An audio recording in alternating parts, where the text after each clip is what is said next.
প্রজনন যখন চরম পর্যায়ে চলে যাবে, রশি কাটলেই হযরত ইব্রাহিম আগুনের কুণ্ডলিতে চলে যাবেন। এমন সময় আল্লাহর ফেরেশতা জিবরিল চলে আসলেন। আমার ভাইরা তাওয়াক্কুল করে ভালো করে বুঝে রাখো। জিবরিল এসে হযরত ইব্রাহিমকে বললেন, আল্লাহর পয়গম্বর ইব্রাহিম, তোমার সামনে আগুনের কুণ্ডলী জ্বলছে, রশিটা কাটলে তুমি আগুনে চলে যাবা। আমি আল্লাহ মুকাররব ফেরেশতা বানলাম জিবরিল আমিন, আমার 600 পাখা আছে, একটিবার ঝাপটা দিলে আগুনের কুণ্ডলী মাটির সাথে মেসাকার হয়ে যাবে। আলাকা হাজাতুন ইয়া ইব্রাহিম, ইব্রাহিম তোমার সাহায্যের প্রয়োজন হলে আমাকে বলো।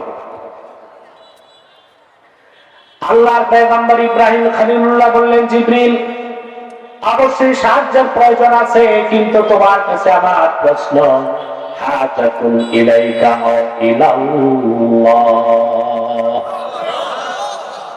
সেই সাহায্যের প্রয়োজনের আবেদনটা তোমার কাছে করব না যে আল্লাহর ভালোবাসায় আগুনে কুণ্ডলিতে যাচ্ছে সেই আল্লাহর কাছে করব?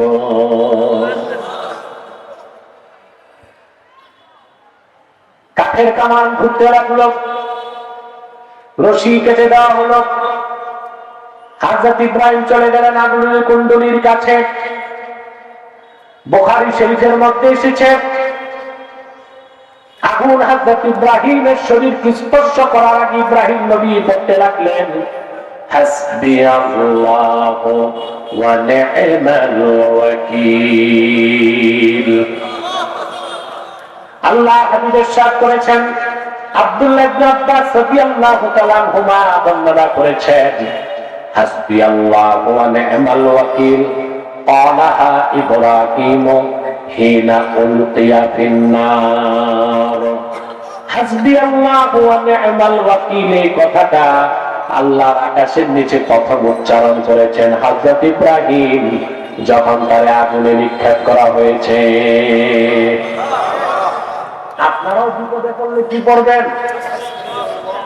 হাসবিয়াল্লাহু ওয়া নি'মাল ওয়াকিল পারবেন তো ইনশাআল্লাহ?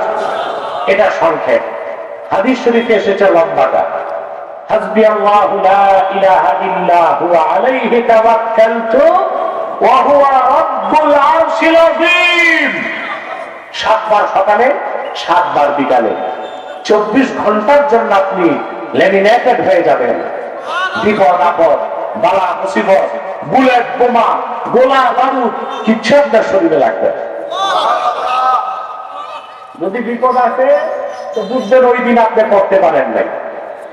সুবহানাল্লাহ বলবেন, কয়বার বলবেন? 7 বার সকালে, 7 বার সন্ধ্যায়। এই দোয়াটা হাসবিয়াল্লাহু ওয়া নি'মাল ওয়াকিল কখন কে বলছেন?